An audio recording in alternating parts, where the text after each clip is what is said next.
हमारी ज़िंदगी में सबसे इम्पोर्टेंट मेरे ख्याल के मुताबिक हमारी फैमिली है और फैमिली में भी हमारे बच्चे। जो चीज़ हम बहुत ज़्यादा इग्नोर कर जाते हैं वो ये कि हमारे बच्चे पैदा होने के बाद कब बड़े होते हैं हमें अंदाज़ा नहीं होता। मेरा एक 8 साल का बच्चा है और मुझे याद है कि 8 साल से मैं लगातार रात को उसका ब्लैंकेट कवर करता रहता हूँ उसको, क्योंकि उसको आदत है कि वो ब्लैंकेट में से अपनी टांगें बाहर निकाल लेता है जैसे हर बच्चा सोता है। हमारे बच्चे की छोटी से छोटी रिक्वायरमेंट से लेकर बड़ी से बड़ी रिक्वायरमेंट तक, यानी कि उसके खाने पीने से लेकर उसकी छोटी छोटी ख्वाहिशात से लेकर उसका एजुकेशन, फिर उसकी अपब्रिंगिंग, उसका सेटलमेंट और फिर उसकी being a well part of this great society, ये सब की जिम्मेदारी अल्लाह ताला ने हमारे कंधों पे रखी होती है। और इन सब चीज़ों में बहुत ज़्यादा इन्वॉल्वमेंट फाइनेंसिस की होती है। बच्चे को, चाहे वो बेटा हो चाहे वो बेटी हो, उसके पेरेंट्स की मौजूदगी एक साथ बहुत ज़रूरी होती है उनके ब्रॉटअप के लिए। नहीं तो बच्चों के अंदर एक इन्फीरियॉरिटी कॉम्प्लेक्स मौजूद हो जाता है। काफ़ी हद तक पेरेंट्स इस बात को रियलाइज़ करते हुए बच्चों के सामने एक बहुत ही अच्छा माहौल बना के रखते हैं।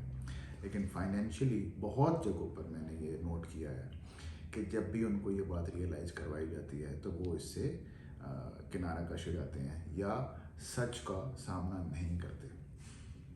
आपका बच्चा पैदा होता है या पैदा होती है, उसके बाद आपको इस हमारी सोसाइटी के अंदर ग्रेजुअली एंड स्लोली उसके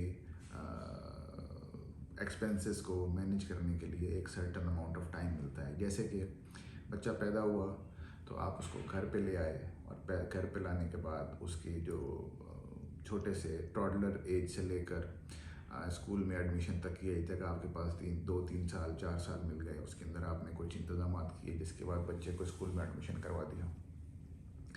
फिर वो स्कूल जाता रहा। स्कूल के मैनेज करने के लिए आपको कुछ एक्सपेंसेस मैनेज करने पड़ते हैं। उसके बाद फिर उनके कॉलेज की एज आ जाती है, कॉलेज के बाद यूनिवर्सिटी की एज आती है, फिर स्पेशलाइजेशन आ जाती है, फिर और फर्दर एक्सपेंसेस मैनेज करने पड़ते हैं और फिर आखिर में उनकी शादी के लिए भी आपने कुछ ना कुछ फंड मैनेज करना होता है। तो ये वो डेफिनेट फाइनेंशियल एक्सपेंसेस हैं जो कि आपको एज अ पेरेंट्स मैनेज करने पड़ते हैं। आप इससे अपने आप को इग्नोर नहीं कर सकते।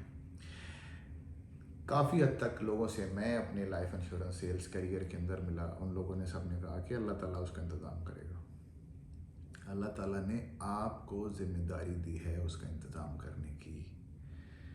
अल्लाह ताला ने मुसब्बिबुल असबाब होने की हैसियत से आपको उसका ज़िम्मेदार बनाया है।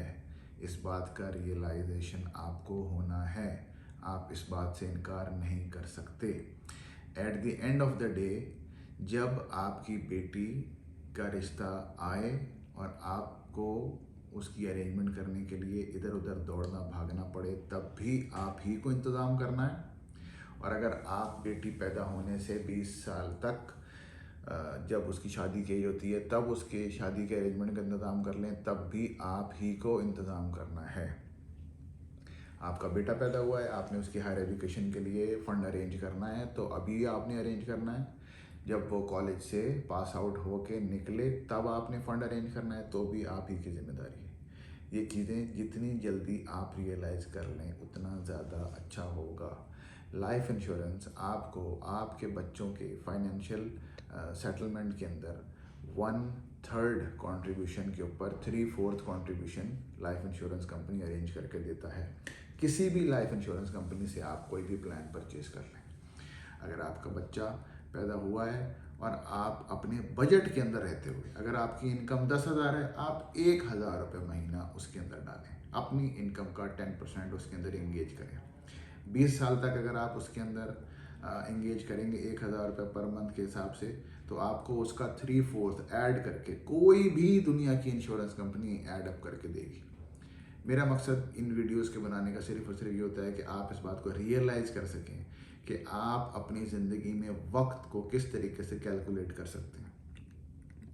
एक वक्त तब होता है जब आप फिज़िकली बहुत ज़्यादा स्ट्रांग होते हैं और आप डेली सुबह उठते हैं, काम पे आते हैं, शाम को वापस जाते हैं और एक रेगुलर इनकम आपके पास आ रही होती है। लेकिन जब आप फिज़िकली उतने स्ट्रांग नहीं हैं, तब आप क्या करेंगे, तब कौन सी ताकत आपको वो पैसा ला के देगी? वो वही पैसा होगा जो कि आपने पिछले 20 साल में उस वक्त के लिए बचा के रखा होगा। क्योंकि आपको अपनी फाइनेंशियल कैलकुलेशन करनी है। आपको ये रियलाइज़ करना है कि आपको कब कितना पैसे की ज़रूरत पड़ेगी, और उस वक्त के लिए आपने अपना पैसा बचा के रखना है। आप कितना कमाते हैं वो आपकी वर्किंग स्पैन ऑफ लाइफ के अंदर है।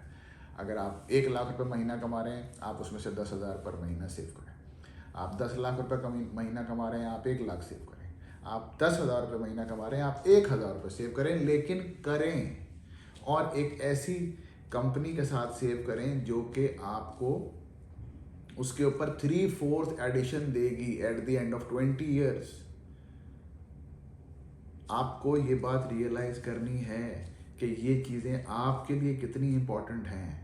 अगर आपके घर की छत टूट जाएगी तो कोई आपकी मदद करने के लिए नहीं आएगा, सिवाय एक ऐसे इंसान के जिसको आपने अपनी छत के लिए कहा होगा कि ये पैसे तुम रख लो, जब मेरी घर की छत टूट जाए तो मेरे घर की छत बनवाने आ जाना। अगर वो ईमानदार होगा तो वो आपके पास बनवाने आएगा। और पूरी 200 साल 300 साल की आप फाइनेंशियल इंस्टीट्यूशन की लिस्ट उठा के देख लें, दुनिया में कोई भी इंश्योरेंस कंपनी कभी बैंकरप्ट नहीं हुई। कभी किसी इंश्योरेंस कंपनी ने कोई क्लेम इनकार नहीं किया। कभी भी कोई इंश्योरेंस कंपनी के पास अगर कोई भी प्रीमियम गया है तो उसने उससे इनकार नहीं किया कि ये प्रीमियम हमारे पास नहीं आया। इस बात को रियलाइज़ करें और अपनी फाइनेंशियल रिस्पॉन्सिबिलिटीज़ को पूरा करें फ्रॉम द डे वन, ताकि at the end of the day आपको उतना पैसा मिल सके जितने पैसे की आपको ज़रूरत है। और बहुत इंपॉर्टेंट बात मैं नेक्स्ट वीडियो के अंदर ऐड करने वाला हूँ, लेकिन अभी भी थोड़ा सा हिंट दे देता हूँ आपको कि the D value of money is very crucial. आज आप कैलकुलेट कर रहे हो कि आपने मास्टर्स किया है 5 लाख रुपए में, लेकिन आज से 20 साल बाद जब आपका बेटा मास्टर्स करेगा तो उस 5 लाख रुपए की वैल्यू क्या रह चुकी होगी और उस वक्त क्या कॉस्ट होगी 20 साल बाद, ये आपको आज कैलकुलेट करना है। आज आपकी वाइफ का शादी उनके पेरेंट्स ने अगर 10 लाख रुपए में की थी और 20 साल बाद आपने अपनी बेटी की शादी करनी है, तो उस वक्त रुपए की वैल्यू क्या होगी ये आपको कैलकुलेट करना है आज। ये ऐसी जिम्मेदारियां हैं जिनसे आप बरियो ज़िम्मा नहीं हो सकते। आपको इनको एड्रेस करना है, और बगैर एक अच्छे फाइनेंशियल इंस्टीट्यूशन के कोई भी ऐसी ताकत नहीं है जो आपको सपोर्ट करेगी।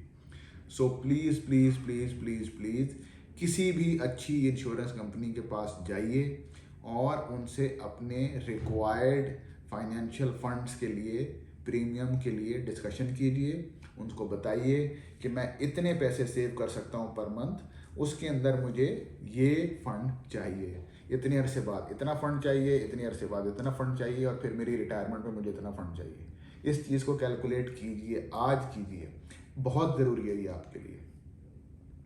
Thank you.